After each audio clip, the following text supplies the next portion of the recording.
Alright, hey guys, it's Dave. Take number 2, because my phone decided to shit the bed the first time. But here I am with Toyoshima. Good looking funny man. Tell me that he does not remind you of John Cho and Bobby Lee. Just look at that profile. Give him a smile. Yeah. That wasn't a smile. What happened? It was my Bobby Lee side.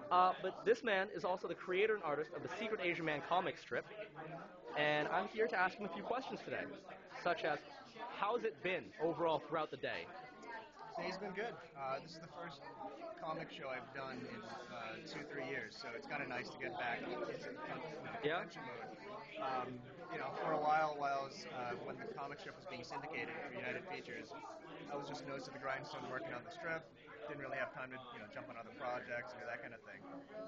Which is not to bad talk United Features, but it's nice to be able to have the freedom, sell artwork, do that kind of thing. See friends again. So it's been good. It's been nice. Sold original artwork. So have you always, in the past, have you been to other comic book conventions other than this one? Yeah, I have. Started small, local. Then, for a few years ago, I used to work for New England Comics, working on the Tick comic, which is really kind of the thing that really got me into the bigger shows, because I always wanted to go to the bigger shows, but I couldn't afford it. So suddenly there's a company kind of bringing you in, and then you sit at the table, and it made it more worthwhile. So I got to go to San Diego, go to Chicago, did all the other shows. Definitely been to some of the bigger shows. For you, what's the biggest difference between a smaller show like this one and a bigger show like Comic-Con in San Diego this year that had 250,000 people? It's a lot less frantic. It's a lot less, you're not talking in a football field-sized hall where you gotta yell and it echoes and it's constantly noisy. In a way, it's less competition, just in terms of you've got Marvel running like DJs and giveaways and Iron Man in a crate that they uncover, and how are you going to compete with that? And so, especially if you're an artist alley. This is how you compete. Instead of Iron Man coming out of the crate, you make sure you replace Iron Man with yourself. I was thinking of naked. Burn the crate with a logo of my guy. I think that'd be a little bit more obvious. At least if you pop out of the crate naked, you could just make a run for it, and they might never catch you.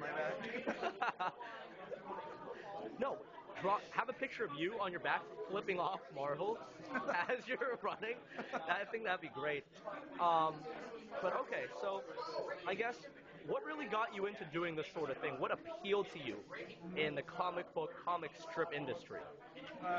Comic books, but there's kind of a weird, I think, a rift between comic books and comic strips. There seems to be worlds apart. But growing up, I always read comic books, and loved superhero stuff, loved Marvel, loved like Hulk and all that. Actually, a little more than DC. Sorry, but I always read it. I always drew. I have an older brother. We used to draw comics together, so it was in our blood.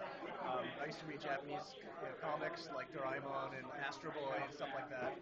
So it's always been around. My dad's an artist, so it's a natural. But in terms of picking it as a job, I think what really happened was I always kind of wanted to do it, but in the early 90s there was this huge boom of independent comics, and so suddenly getting in the door of the comic book industry was a lot easier and more available, and under your own terms. So suddenly everybody was doing zines and just kind of low-run stuff, so I started doing that too, and that's how I got my job with New England Comics, because I sold my little Kinko's copied ash can at the local store, and the publisher saw that and said, hey, do you want to work on this book? And I started working on the book. Suddenly I was going to the shows, I was meeting more people, and it was a very exciting time. But after a while, I kind of got tired of it's great, people are lining up to see, to get an autograph, and it's kind of good for the ego. But at the same time, you realize that these people aren't necessarily there to see you, they're there for the character. Yeah. The Tick is such a character, so you almost feel, replaceable. And so that's when I started thinking, well, what would I do on my own? Yeah. And that's kind of the genesis of where Secret Asian Man came from. Secret Asian Man. Exactly. So, and that was 10 years ago. 10 years ago. You make me feel like a small child. Good. You look like a small child.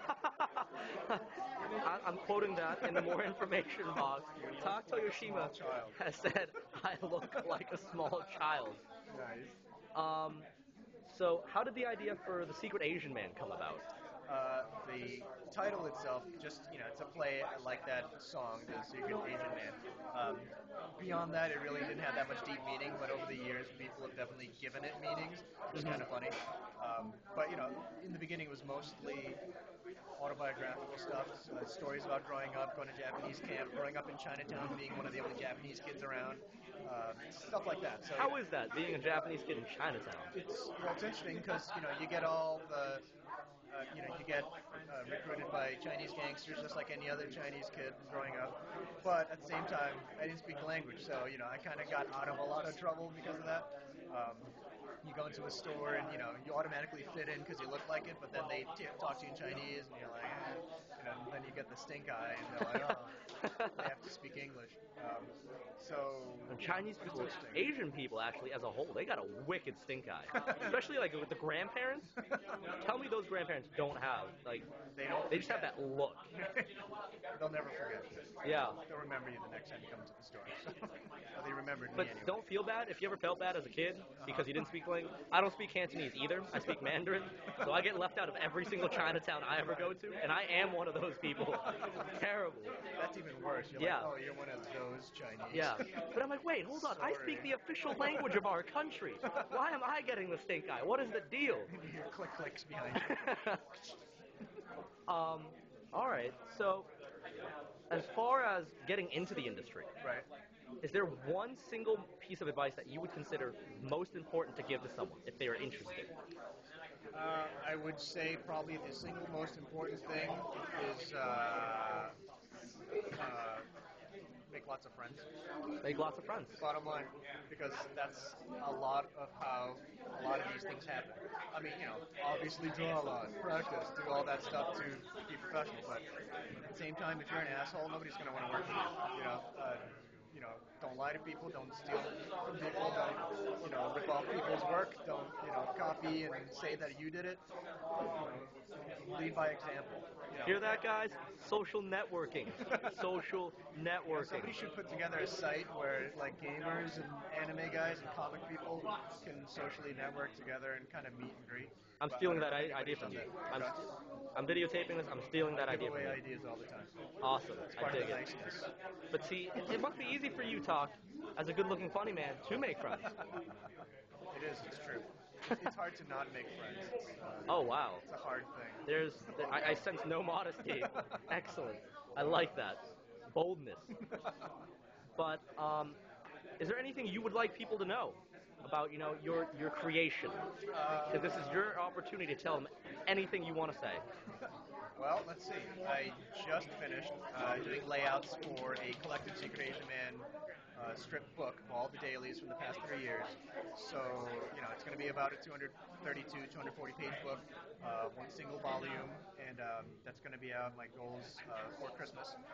And yeah, I mean, that's kind of my focus right now. I got a few other projects spinning, but it's kind of bad luck to talk about it before they're actually, True. down the pipeline. So this one is pretty much, I got to just get it to the printers, get it printed, get them back, get them out there. So I'm very excited about that. Just been waiting for years to get together my own book. Not, I've been in a couple of anthologies, which is great, but to be able to say, here's Secret Asian Man book, will feel good. All right, cool. I will make sure to, when you release the Secret Asian Man book, pick one up because I am a Secret Asian Man. Secret Asian Man. Awesome. Well, Talk, thank you very much for your time. You're welcome. And have a nice evening. You too.